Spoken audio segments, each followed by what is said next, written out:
Welcome back, and thank you so much for joining us. Just before the break, we spoke about exorbitant data fees. We're going to be speaking about something that's going to affect our pockets even further. The South African Reserve Bank's Monetary Policy Committee, or the MPC, will announce its first interest rate decision of the year today. Well, economists expect that the interest rate will be hiked by about 50 basis points. To break this down for us, we are joined by economist Lavan Gopaul. He is joining us from our Durban studios. It's such a pleasure to have you with us. Good morning and welcome.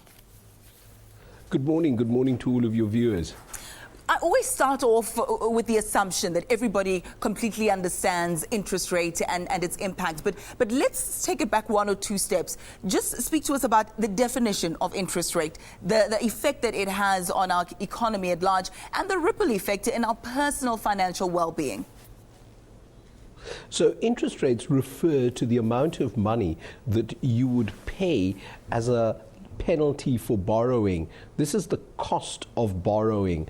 So it's that little portion that you'd pay for the household, for the home loan, for the car finance, for your credit card. This cost of borrowing is something that's regulated by national interest rates at the South African Reserve Bank. The MPC, or the Monetary Policy Committee, as you mentioned, is engaged in a meeting currently to decide on whether those rates should be increased or to remain flat. And whilst in certain instances they drop the rate, it's unlikely to happen at this meeting.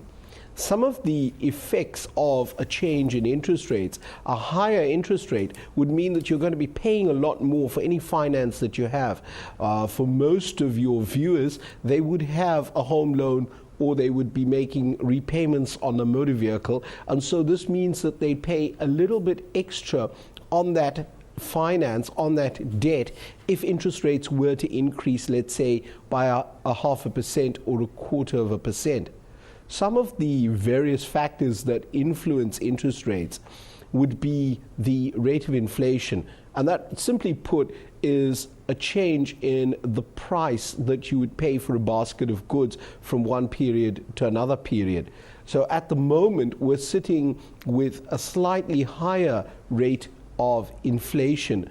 The recent data that we've received points to an increase across the board. And when you slice out the food component of inflation, that has jumped quite rapidly. The increase that we're seeing in terms of food comes about for a variety of reasons.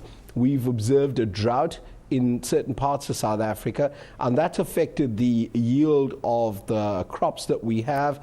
And for many of the analysts that we've studied, there's an indication that we may be forced to import as much as 12 billion rands worth of grains just to fill in the shortfall. Bear in mind, we've seen a sharp change in the rand-dollar exchange rate, so imported goods are going to cost us a lot more. And some of the important factors that decide on whether or not interest rates are going to be going up or down in some cases has to do with inflation. South Africa has pegged its sights on inflation targeting as one of the rules that govern interest rates. Your viewers might ask, why would you play with interest rates to try and combat inflation? And so the economic thinking behind that is that as inflation starts to get out of check, the Reserve Bank would want to cool the situation by increasing interest rates. Higher interest rates means that there is something of a cooling in the economy, and that keeps inflation in check. So it's thought that a slight change in interest rates may help us in the long run by curbing inflation. You know, when one speaks of the current situation in South Africa's economy, you can't help but think that it's in dire straits. I mean, just this morning I woke up to news that Standard & Poor's has fired metaphorical warning shots, that they've raised the flag and said we're on the verge of that junk status. As you spoke about the personal lives of South Africans, we are big on borrowing, not so big on saving. Electricity prices are set to go up. Food prices are set to go up. Are you of those economists economists who believe that interest rates are going to be hiked by about 50 basis points. Would we categorize you, as I said in my intro, as being part of those economists who believe so? So I'm an analyst of markets, not an economist per se. But my view that interest rates to be used as a tool for monetary policy is something that's highly punitive. As you've mentioned, the consumer is already ladled with higher prices for electricity. We've spoken about food prices going up. If we were to increase interest rates, and there are many of the analysts and economists that have the view that a 0.5% increase may be on the cards from the MPC. If that were to happen, it would mean that the consumer has less money in his wallet. So more money would be spent at repaying that home loan or car finance, and so less money for other goods and services. I think that's highly punitive at this stage. And bear in mind the economic theory that surrounds this monetary policy idea is not something that we have to follow to the letter. Over the recent years, you've seen a financial crisis change the status quo. And many nations have decided that they will adopt a policy that is friendly to business and friendly to the consumer so that their economies can grow. So it's my view that the MPC should consider this, and I urge them to go flat on interest rates. However, in every likelihood, I think that they're going to be going at a 0.5 or 0.25%.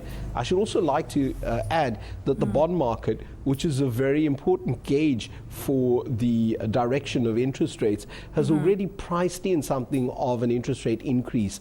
The real estate market has already shown us that they anticipate an interest rate increase, at least from the point of view of listed real estate. Mr. Gopaul, unfortunately, it may be something of a reality. Yeah.